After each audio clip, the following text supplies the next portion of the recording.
LAC से LOC तक भारत का पराक्रम पथ।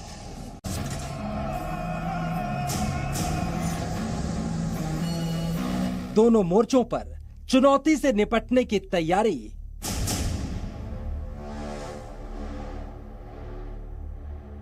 LAC पर चीन बढ़ा रहा फौजी ताकत।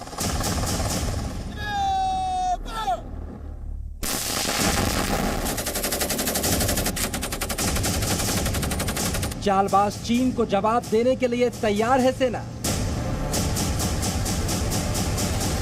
लद्दाख में भारतीय सेना की वज्र शक्ति।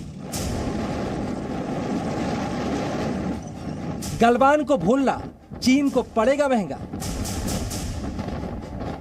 1 इंच जमीन भी नहीं ले सकेगा देश का दुश्मन। LOC पर सेना का अभेद्य सुरक्षा चक्र।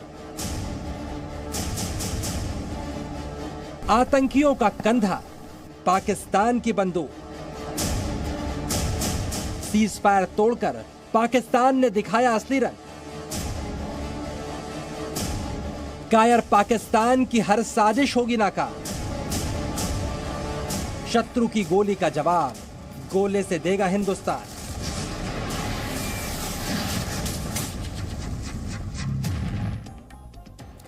नमस्कार, मैं हूं आपके साथ में मानसा मलिक। LAC से लेकर LOC तक भारत को लगातार पड़ोसी मुल्कों से चुनौती मिल रही है।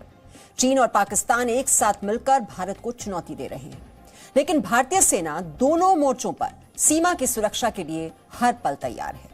ताजा खबर यह है कि चीन ने लद्दाख के फ्रंट पर अपने सैनिकों और हथियारों की संख्या में बढ़ोतरी की है, लेकिन भारत भी चीन के इस कदम का जवाब देने के लिए तैयार है। आज सेना प्रमुख ने चीन को कड़ा संदेश दिया। उन्होंने कहा कि भारतीय सेना हर स्थिति से निपटने में सक्षम है।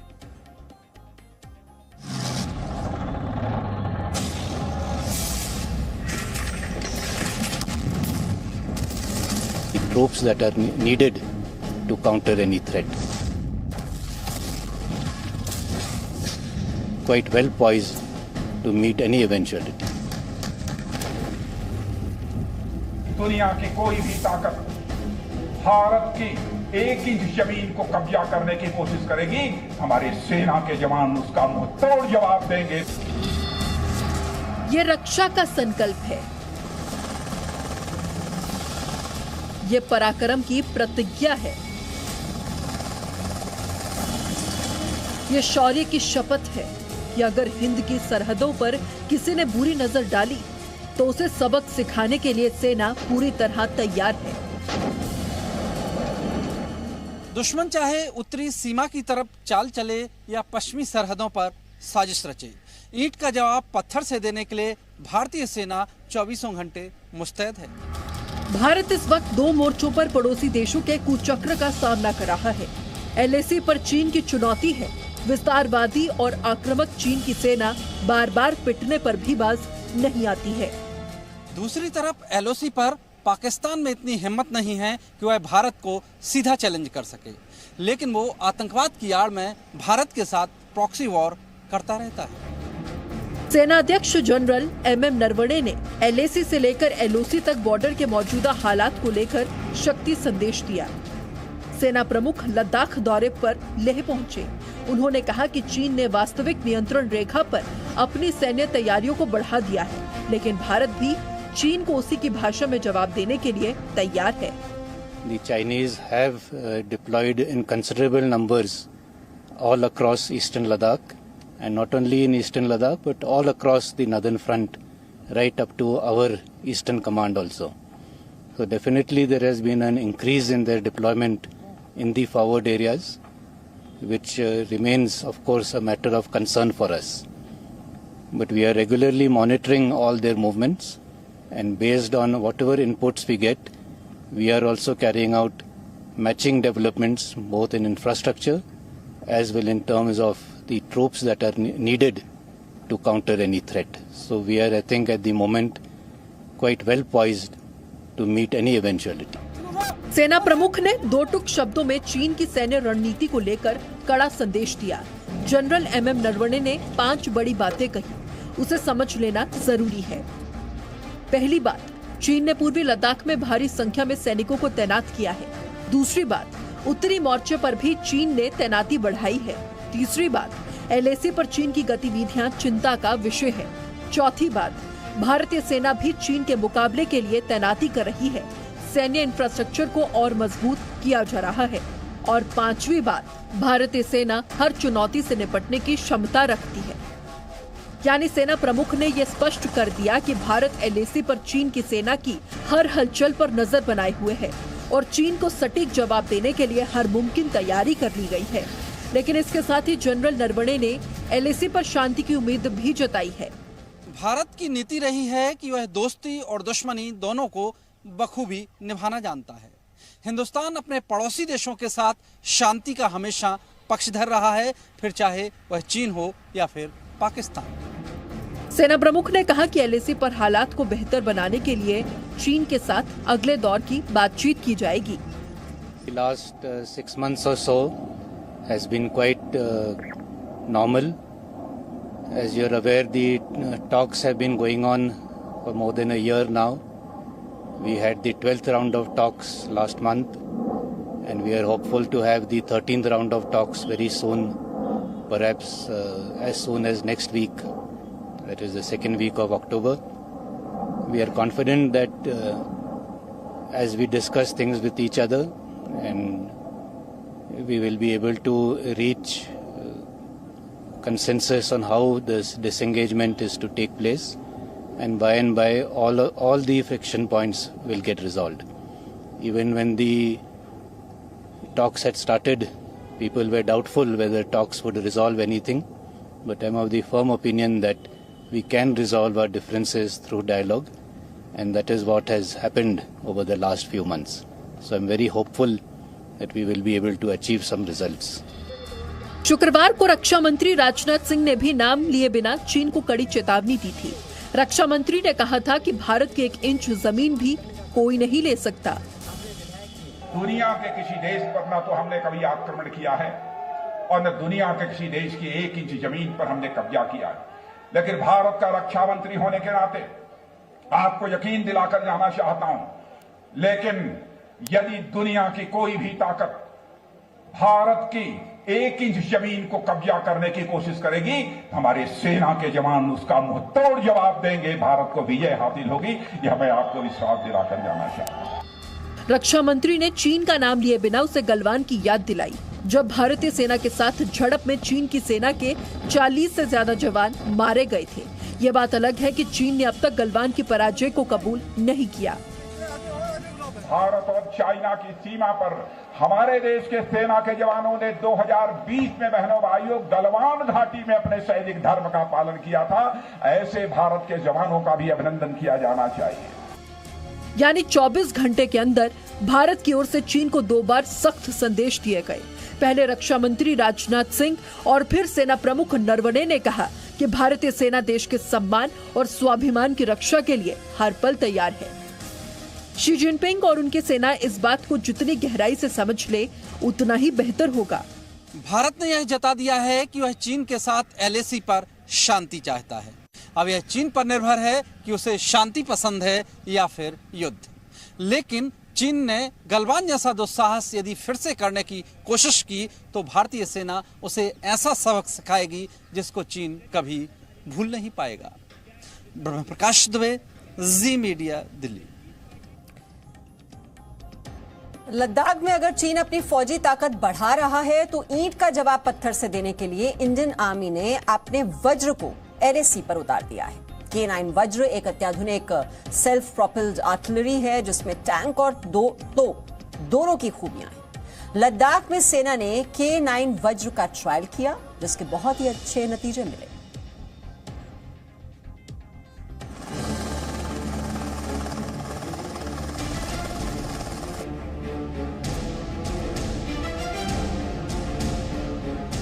गौरव के शिखर पर शान से लहरा रहा है तिरंगा। ये भारत की आन बान और शान का प्रतीक है। एलएसी पर चीन की बढ़ी सैन्य मौजूदगी की खबर के बीच बुलंदी पर लहराता ये तिरंगा इस बात का ऐलान है कि भारत के शूरवीर राष्ट्र की रक्षा के लिए जान की बाजी लगाने को तैयार है। ये खादी से बना दुनिया का सबसे बड़ा तिरंगा है, जिसे सेना की इंजीनियर्स रेजिमेंट के 150 जवानों ने लद्दाख में 2000 फीट की ऊंचाई पर लहराया। अब लद्दाख से आई एक और तस्वीर देखिए, जो सेना के पराक्रम का उद्घोष करती है।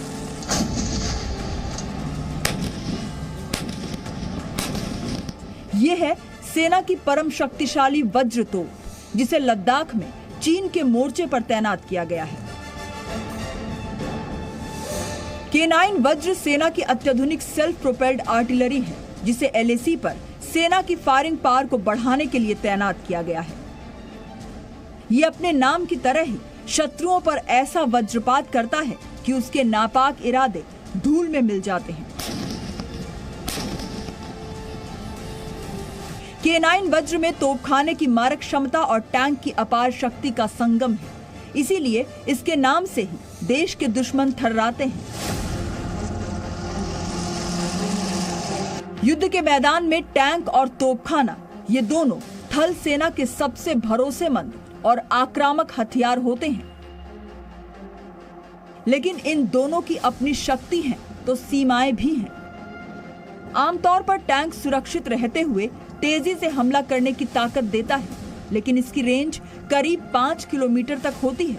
वहीं आर्टिलरी यानी तोपखाना लंबी दूरी तक भारी गोलीबारी कर दुश्मन के टारगेट को नेस्तो नाबूद कर देता है, लेकिन इसे एक जगह से दूसरी जगह ले जाना आसान नहीं होता और इसी जगह K9 वज्र गेम चेंजर की भूमिका में सामने आता है। DNM में काफ़ी प्रॉब्लम हो रही थी, इंजन वगैरह स्पेस वगैरह भी उसका बहुत मुश्किल हो गया था।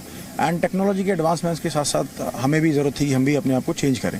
सो K9 वज्र गन सिस्टम जो है वर्ल्ड के best self propelled gun systems में से एक है, और अब हमारे पास वो आने से हम लोगों की फायर पावर, मोबिलिटी, क्रू को सर्वाइबिलिटी और हम लॉन्ग रेंज अचीव कर पा रहे हैं उससे। सो जो हम मैक फॉर्मेशंस को फायर सपोर्ट देते हैं या फायर पावर प्रोवाइड करती है आर्टिलरी, उससे मैक फॉर्मेशंस के साथ अब हम matching mobility, since it's a tracked gun, तो मैचिंग मोबिलिटी इसके पास है अपने मैक फॉर्मेशंस या आर्मर्ड फॉर्मेशंस को फायर पावर देने के लिए। तो इसके आ जाने से हमारा जो मारक क्षमता है, जो हमारी डिस्ट्रक्शन कैपेबिलिटीज़ है दुश्मन के अंदर एरिया तक, अंदर दूर तक जाने के और फायर करने का, वो काफ़ी उसमें इजाफा हो गया। K9 वज्र में तोप और टैंक दोनों की खूबियां हैं। इसमें आर्टिलरी यानी तोपखाने की रेंज और ताकत है। 18 किलोमीटर से लेकर 50 किलोमीटर तक दुश्मन का कोई भी ठिकाना इसकी मार से बच नहीं सकता। दूसरी तरफ इसमें टैंक के पावर पैक्ड फीचर भी हैं। K9 वज्र आर्मर्ड यानी टैंक की तरह किसी भी तरह के मैदान में तेजी से चल सकता है, यानी इसे आप टैंक भी कह सकते हैं और तोप भी। K9 वज्र इतनी खूबियों से लैस है कि वो अकेला ही रणभूमि में बाजी पलट सकता है और दुश्मन को मैदान छोड़ने के लिए मजबूर कर सकता है। अलग अलग टेरेन की बात अगर की जाए तो रेगिस्तान में कारगर है, हाई एल्टीट्यूड में भी कारगर है। जहाँ पर रोड है वहाँ भी जा सकता है, जहाँ पर रेत है वहाँ भी जा सकता है। एक जगह से दूसरी जगह भी हम बहुत आराम से और तेज़ी से बिना किसी हर ऑब्स्टिकल को हम क्रॉस कर सकते हैं और अपने आर्मर्ड एलिमेंट्स या टैंक्स के साथ कंधे से कंधा मिलाकर आगे फायर डेप्थ में प्रोवाइड कर सकते हैं। K9 वज्र को 3 साल पहले यानी 2018 में भारतीय सेना में शामिल किया गया। सेना के तोपची अब हर मैदान में इसके इस्तेमाल में माहिर हो चुके हैं।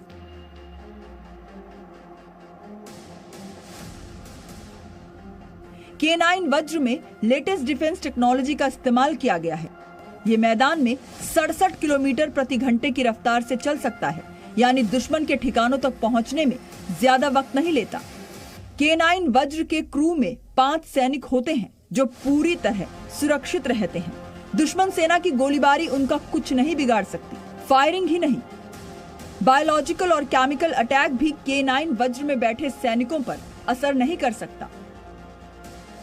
K9 वज्र एक तरफ जहां टैंकों की तरह स्पीड और सुरक्षा है, वहीं तोपों की तरह दूर तक घातक हमला करने की ताकत। ये मेल जबरदस्त है और हिंद का दुश्मन इसके आगे पस्त है, फिर चाहे वो पाकिस्तान हो या चीन। भारतीय सेना ने दक्षिण कोरिया के सहयोग से बनी 100 K9 वज्र को 2018 में भारतीय सेना के तोपखाने में शामिल करना शुरू किया था। इन्हें खास तौर पर पाकिस्तान के मोर्चे के लिए तैयार किया गया क्योंकि इनकी खूबियां इनको मैदान और रेगिस्तान का एक जबरदस्त हथियार बनाती हैं। लेकिन जब पिछले साल लद्दाख में भारतीय सेना के साथ चीनी सेना का तनाव शुरू हुआ तो उस मोर्चे पर भी K9 को भेजने की तैयारी हुई। इस साल K9 वज्र को लद्दाख भेजा गया, नतीजे बहुत कामयाब रहे और अब इन तोपों की तादाद बढ़ाई जा रही है। आमतौर पर माना जाता है कि पहाड़ों की लड़ाई के लिए तोपें ज्यादा कारगर होती हैं और मैदानों की लड़ाई के लिए टैंक, लेकिन लद्दाख में पहाड़ियां भी हैं और खुले हुए चौड़े मैदान भी। इसीलिए चीन से लगती LAC के मोर्चे पर ऐसी युद्धक प्रणाली की अहमियत सामने आती है जो पहाड़ों से लेकर मैदान तक में कारगर साबित हो। K9 वज्र तोपें इस नजरिए से परफेक्ट हैं। पिछले साल गलवान में चीन के साथ तनाव शुरू हुआ जो बढ़ता ही चला गया। भारतीय सेना ने चीन को उसकी भाषा और शैली में जवाब देने की ठानी। लद्दाख के फ्रंट पर भारतीय सेना ने अपनी सबसे अच्छी तोपें भी उतारी और T-90 जैसे बेहतरीन टैंक भी। लद्दाख के मोर्चे पर M777 अल्ट्रालाइट तोपें भी तैनात की गईं। उसके बाद इस साल की शुरुआत में LAC के मोर्चे पर K9 वज्र की एंट्री हुई। K9 वज्र दुश्मनों के लिए कितना विध्वंसक साबित हो सकता है, इसका अंदाजा आप इस बात से लगा सकते हैं कि ये बर्स्ट मोड में 30 सेकंड के अंदर 3 गोले दाग सकता है। 155 mm K9 वज्र इंटेंस मोड में 3 मिनट में 15 राउंड फायर कर सकता है। सस्टेन्ड मोड में K9 वज्र हर मिनट में 1 गोला दाग सकता है।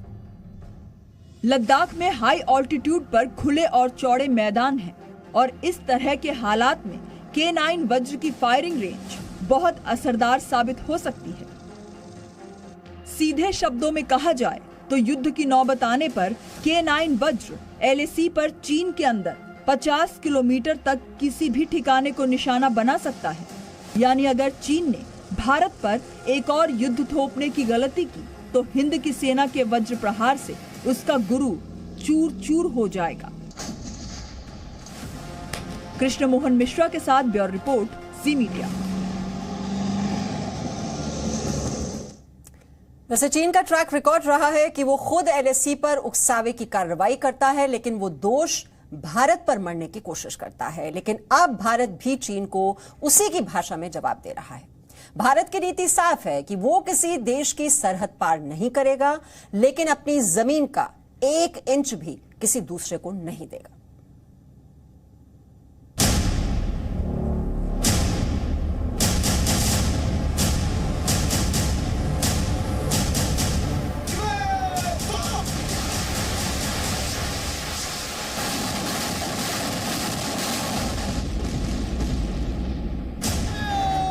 लद्दाख में चीन दोहरी चाल चल रहा है।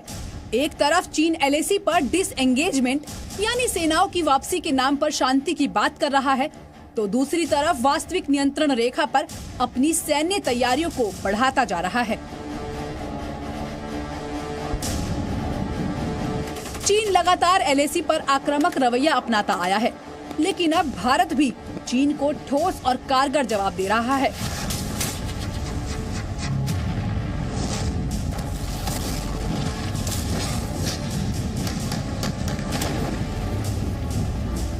सेना प्रमुख जनरल MM नरवणे कह चुके हैं कि जब तक चीन के साथ सीमा को लेकर समझौते पर सहमति नहीं बन जाती, तब तक शांति बहाल होना मुश्किल है। चीन LAC पर फौजी जमावड़ा बढ़ा रहा है। वो वहां अपने आधुनिक हथियारों की पोजीशनिंग कर रहा है। सवाल है कि क्या LAC पर कुछ बड़ा होने वाला है? क्या चीन किसी दुस्साहस की साजिश रच रहा है? ये चाइना बेसिकली देखो, इंडिया को वो डोमिनेट करने वाली स्थिति में रहना चाहता है हमेशा। तो जब गलवान हुआ और गलवान के चलते जो भी डेवलपमेंट्स हुई, भारत ने अब अपने बॉर्डर पर भी भारी डिप्लॉयमेंट करी है। हमने सोल्जर्स लगाए, हमने टैंक लगाए हैं, हमने हेलीकॉप्टर्स लगाए हैं, हमने आर्टिलरी लगाई है, हम एयरक्राफ्ट की रेंज उस तरह पूरा प्लानिंग कर रहे हैं, सॉर्टीज कर रहे हैं। तो जब हमने अपने बॉर्डर की तरफ फोर्स इंक्रीज करी तो चाइना ने अपनी तरफ की फोर्स और इंक्रीज करेगा। चीन की चालबाजी का अंदाज इस बात से लगाया जा सकता है कि वो खुद एलएसी पर आक्रामक रणनीति अपनाता है और यथास्थिति को बदलने की कोशिश करता है, लेकिन इसका दोष वो भारत पर मढ़ता है। हाल ही में जब चीन ने आरोप लगाया कि भारत चीन के भूभाग पर अवैध दखल देने की कोशिश कर रहा है और इससे एलएसी पर तनाव पैदा हो रहा है, तो भारत ने चीन के इस आरोप का कड़े शब्दों में जवाब दिया। भारतीय विदेश मंत्रालय के प्रवक्ता अरिंदम बागची ने कहा, चीन लगातार सीमावर्ती इलाकों में अपने सैनिकों और हथियारों की तैनाती भारी संख्या में कर रहा है। चीन के जवाब में भारत को भी जवाबी तैयारी करनी पड़ रही है। भारत चाहता है कि चीन आपसी सहमति के जरिए वास्तविक नियंत्रण रेखा पर बचे हुए मुद्दों के जल्द समाधान के लिए कोशिश करे। चीन की भारी सैन्य तैनाती, उकसावे वाले व्यवहार और आपसी समझौतों का उल्लंघन कर एक पक्षीय तौर पर यथास्थिति को बदलने की कोशिश के कारण पूर्वी लद्दाख में वास्तविक नियंत्रण रेखा पर शांति भंग हुई। भारतीय सेना और सुरक्षा एजेंसियों की नजर चीन की हर चाल पर है और वो उसका जवाब देने की रणनीति पर अमल कर रही है। देखिए, जब आप तैयारी करती है केवल एक डायमेंशन में तैयारी नहीं करते और एक डायमेंशन काफी नहीं भी होती। तो एक डायमेंशन सबसे पहले तो है मिलिट्री इक्विपमेंट और हार्डवेयर। तो भारत अब अपनी चाइना बाउंड्री पर अपने टैंक्स, आर्टिलरीज, हेलीकॉप्टर्स, ड्रोन्स, ज्यादा सोल्जर्स, ये सब तैनात कर रहा है। 2020 में गलवान घाटी में चीन की सेना ने भारतीय सैनिकों पर हमला किया था। भारत के शूरवीरों ने चीन की सेना को मुंह तोड़ जवाब दिया। इस घटना के सिर्फ 1.25 साल ही बीते हैं, लेकिन क्या चीन गलवान के सबक को भूल गया है? दरअसल चीन भारत को 2 मोर्चों पर घेरने की चाल चल रहा है। भारत के उत्तरी मोर्चे पर लद्दाख में चीन की सेना एलएसी पर सुरक्षा के लिए खतरा है, तो वहीं पश्चिमी मोर्चे पर चीन अपने सबसे करीबी दोस्त पाकिस्तान के जरिए भारत पर दबाव बनाने की साजिश रच रहा है। चीन एलएसी से लेकर एलओसी तक भारत के खिलाफ मोर्चाबंदी कर रहा है, लेकिन उसे गलतफहमी है कि वो अपनी साजिश में कामयाब हो जाएगा। रक्षा से लेकर कूटनीति तक हर मोर्चे पर चीन का हर दाव नाकाम होगा। ब्यूरो रिपोर्ट, जी मीडिया। तो चालबाज चीन को जवाब दे रही है भारतीय सेना। Presenting B News app available on Google Play and App Store. Download it now.